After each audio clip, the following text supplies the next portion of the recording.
Hello everyone, welcome to our channel. ఈ వీడియోలో RPF SI previous arithmetic questions చూద్దాం, maths questions. So first one, వృత్తం యొక్క వ్యాసార్థం 16 రెట్లు ఉంటే మునుపటి వృత్తం చుట్టుకొలత ద్వారా దాని చుట్టుకొలత ఎంత పెరుగుతుంది అంటుండు.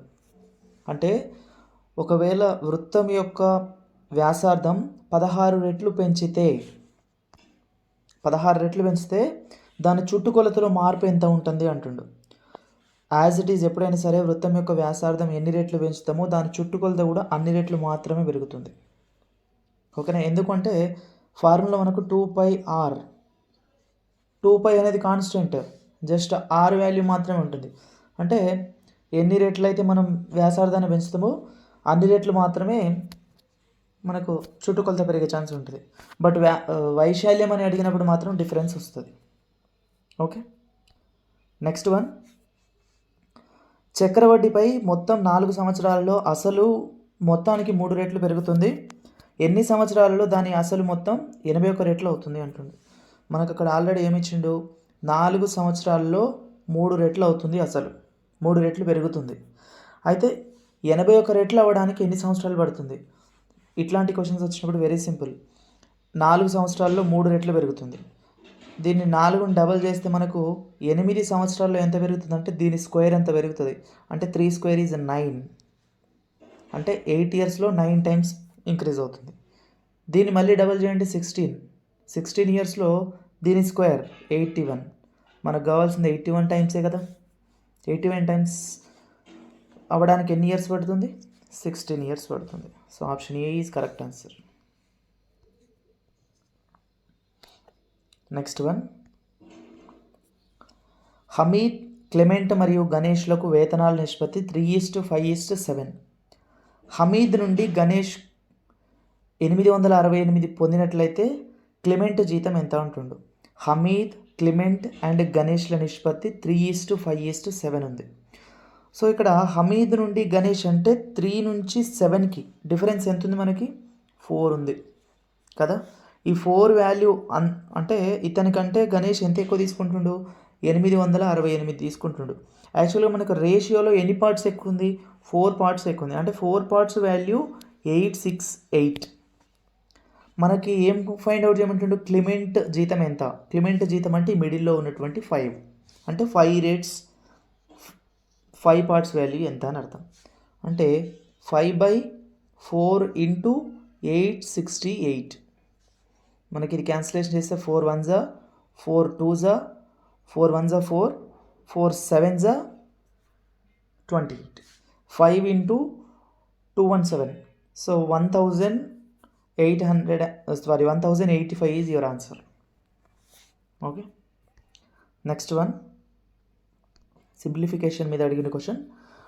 225 square into 60 divide by 15^5 into 1021. So ఇక్కడ మనకు 225 స్క్వేర్ ఉంది. 225 ఈజ్ ఈక్వల్స్ టు 15 స్క్వేర్.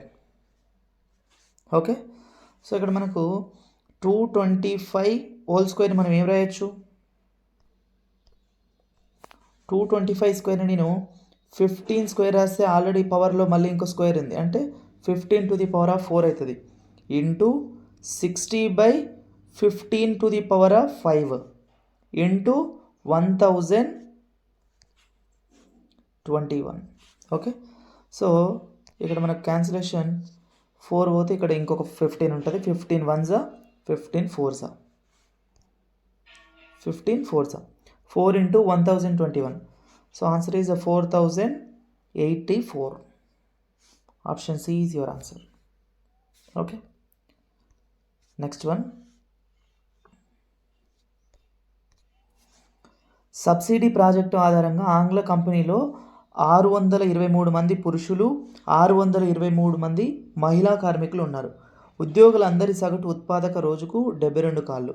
ఒక పురుషుడు కార్మికుడికి రోజుకు 72 కాళ్ళు వస్తే అదే మహిళా ఉద్యోగులకు కాల్స్ ఎన్ని వస్తాయి అన్నాడు. సో ఇక్కడ పురుషులకి అండ్ స్త్రీలకు ఎంతమంది ఉన్నారు? ఈక్వల్ నెంబర్ ఆఫ్ మెంబర్స్ ఉన్నారు. యావరేజ్ ఎంత అన్నాడు? 72 అన్నాడు. ఇక్కడ మేల్కి ఎంత ఉన్నాడు యావరేజ్ 72. సో ఇక్కడ నెంబర్ ఆఫ్ పర్సన్స్ ఏమున్నారు 72 కాబట్టి యావరేజ్ మహిళలకు కూడా 72. ఈ క్వశ్చన్ చూడగానే ఆన్సర్ చేయొచ్చు. దాంట్లో మనం ఏదో క్యాలిక్యులేషన్ చేయాల్సిన అవసరం ఏమీ కూడా లేదు. So 72 is your answer. Next one, బల్బుల తయారీ సంస్థ తన మొత్తం ఉత్పత్తిలో 13% పేదది అంటే ఏమంటారు మంచివి కానివి సరైన ఉత్పత్తుల సంఖ్య 4698. అయితే చెడు ఉత్పత్తుల సంఖ్యని కనుగొనండి. ఈ పేదది అనేది చెడు ఉత్పత్తులు అని అర్థం, అంటే డ్యామేజ్ అయినవి అని. ఓకే, 13% డ్యామేజ్ అయినవి అంటే మనకు మంచివి ఎంత ఉన్నట్టు 87% మంచిగా ఉన్నాయని అర్థం, అంతే కదా. అంటే 4698 అనేది ఎంత పర్సంటేజ్కి ఈక్వల్ 87%కి ఈక్వల్. ఓకే, 87% వాల్యూ ఎంత మనకి 4698. చెడు ఉత్పత్తుల సంఖ్యను కనుగొనంటే 13% వాల్యూ ఫైండ్ అవుట్ చేయాలి మనం, అంతేనా.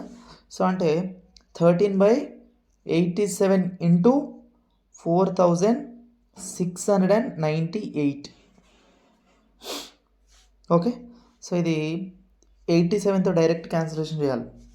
81 ఎప్పుడు పోతుంది, 87 5 400 అండ్ 35 435 పోతే ఇంకెంత ఉంటుంది దీంట్లో 35 పోతే 34 ఉంటుంది. 438 ఎప్పుడు పోతే ఛాన్స్ ఉంది మనకి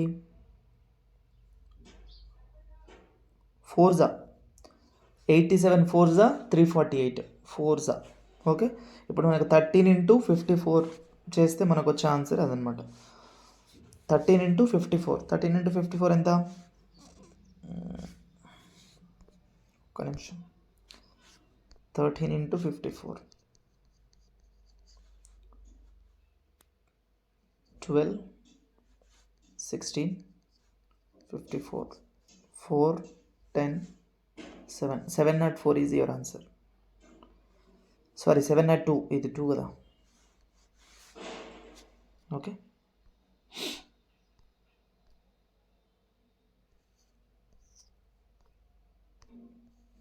నెక్స్ట్ వన్, మీరు ఏదైనా ఒక వస్తువును 423 రూపాయలకు విక్రయిస్తే అదే వస్తువును విక్రయించిన తర్వాత అదే లాభంపై 60% నష్టం వస్తుంది. 743 రూపాయలు ఆ వస్తువు కొనుగోలు ధరను కనుగొనండి. ఒక్కసారి ఇది ఇంగ్లీష్లో చూద్దాం, తెలుగులో కొంచెం కన్ఫ్యూజ్డ్గా ఉంది. If you cell any item for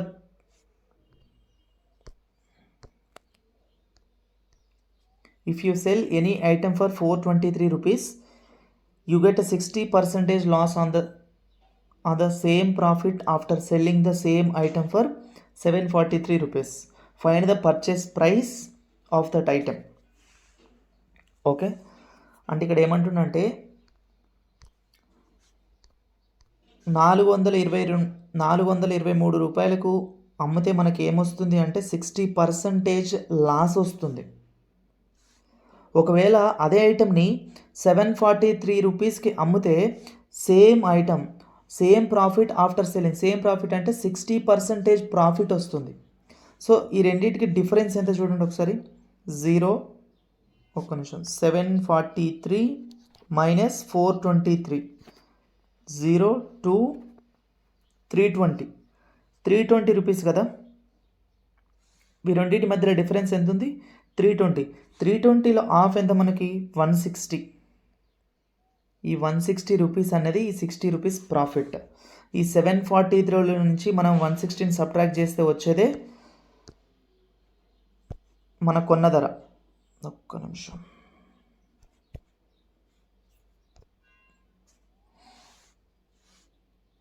seven forty త్రీలో నుంచి 160ని సబ్ట్రాక్ట్ చేయండి. 3 14 6 8 5 583 is cost price, purchase price of item.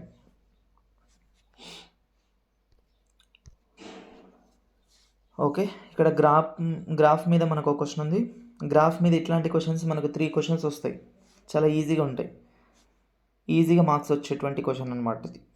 3 questions వస్తాయి ఇట్లాంటివి. బ్రాంచ్ C2 యొక్క 2 సంవత్సరాల్లో జరిగిన మొత్తం అమ్మకాల నిష్పత్తి మరియు branch C2 is to C4 find out చేయమంటుంది. ఇక్కడ C2 ఈస్ట్ C4 2 ఇయర్స్లో కలిపి. C2 అంటే ఇది ఇక్కడ 78 ప్లస్ 90 168 ఈస్ట్ C4 ఇది 65 ప్లస్ 84 149. సో మనకు ఆప్షన్ 1లోనే ఉంది 168 ఈస్ట్ 149. ఓకే.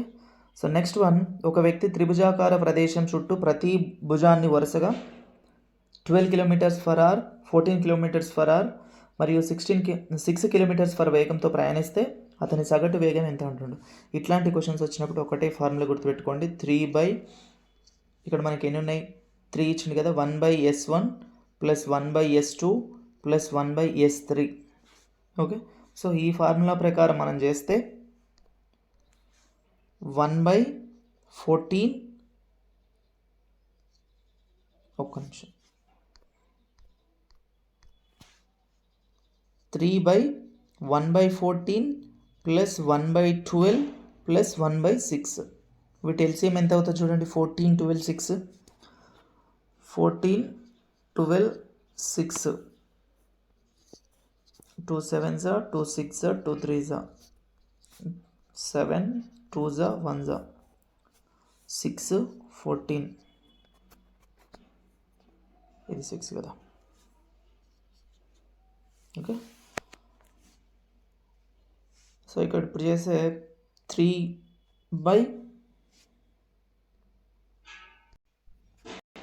సో మనకి ఎల్సిఎం 84 వస్తుంది.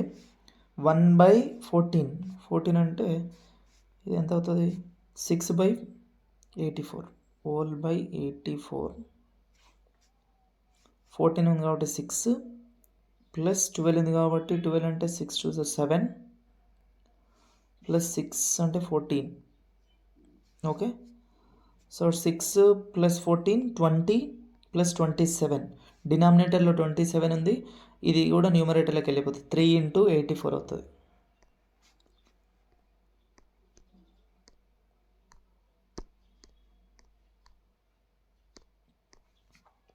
Three into 84/27 3 1s 3 9s 84/9.